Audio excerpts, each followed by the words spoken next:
राधे राधे भक्तों। कृष्णाय वासुदेवाय हरे परमात्मने प्रणतः क्लेशनाशाय गोविंदाय नमो नमः। हरे कृष्णा।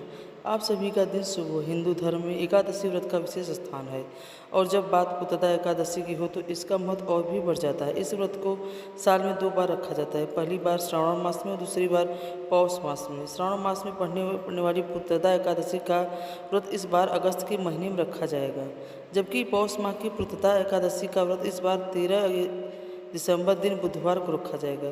पुत्रदा एकादशी जो कि पौष मास में भी पड़ती है, दिसंबर या जनवरी में आती है और श्रावण मास की पुत्रदा एकादशी को पवित्र प्रता एकादशी भी कहा जाता है। इस दिन विशेष रूप से भगवान विष्णु की पूजा की विधान है। साथ ही इस एकादशी पर भगवान शिव की आराधना, तुलसी माला की पूजा और भगवान श्री कृष्ण को पूजा करनी चाहिए, जो कि श्रद्धालु इस दिन पूरी श्रद्धा के साथ नियम पूर्वक व्रत रखते हैं।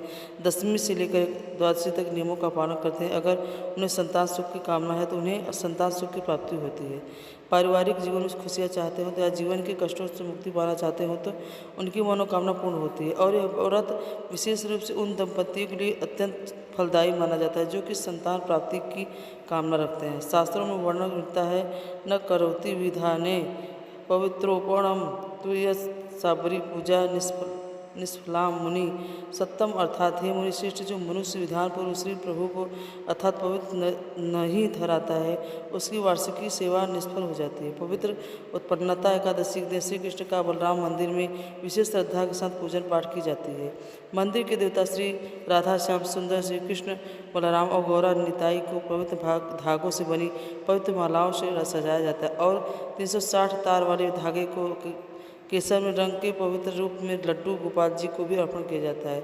इस बार एकादशी तिथि प्रारंभ हो रही है 4 अगस्त दिन सोमवार को और सुबह 11:42 से इससे पहले तक दसवीं तिथि रहेगी और एकादशी तिथि 5 अगस्त मंगलवार को दोपहर 1:15 पर समाप्त होगी। इसके बाद भी द्वादशी तिथि लग जाएगी, क्योंकि 5 अगस्त मंगलवार को एकादशी और द्वादशी दोनों ही है, तो ऐसे में 5 अगस्त मंगलवार को ही पुत्रदा एकादशी का व्रत रखना चाहिए और यही एकादशी सबसे शुद्ध एकादशी मानी जाएगी। ध्यान रखिए, सोमवार के दिन एकादशी का व्रत नहीं है, बल्कि मंगलवार के दिन ही एकादशी का व्रत रहेगा और सबसे शुभ बात, इस दिन सावन का आखिरी मंगला गौरी व्रत भी रहेगा। मंगलवार के दिन ब्रह्म मुहूर्त में सुबह 4:27 से 5:15 तक रहेगा। सूर्योदय सुबह 6:03 पर होगा और सूर्यास्त होगा शाम 7 पर।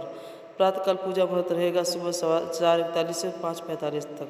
शाम की पूजा आप कर सकते हैं शाम 7:09 से 8:15 के बीच में। और इस दिन इंद्र योग भी बन रहा है, लेकिन इंद्र योग सुबह 7:25 तक ही रहेगा। इसके अलावा सुबह 11:23 तक ज्येष्ठ नक्षत्र रहेगा, उसके बाद मूल नक्षत्र प्रारंभ हो जाएगा। अब आप बात करते हैं द्वादशी तिथि की, जो 5 अगस्त मंगलवार को दोपहर 1:13 से द्वादशी तिथि प्रारंभ हो जाएगी और इसी के साथ प्रारंभ हो जाएगा हरिवासर का समय। द्वादशी की तिथि समाप्त होने का समय 6 अगस्त दिन बुधवार को दोपहर 2:30 से होगा। द्वादशी तिथि को ब्रह्म मुहूर्त सुबह 4:27 से लेकर 5:15 तक रहेगा। सूर्योदय सुबह 6:03 पर, सूर्यास्त होगा शाम 7:01 पर। प्रातःकाल पूजा आप कर सकते हैं सुबह 4:42 से 6:45 के बीच में। हालांकि इसके बाद भी आप प्रातःकाल की पूजा करते हैं, लेकिन जो सबसे शुभ मुहूर्त माना जाता है वही पूजा का मुहूर्त होता है। और शाम की पूजा आप कर सकते हैं शाम 7:08 से लेकर रात 8:15 तक।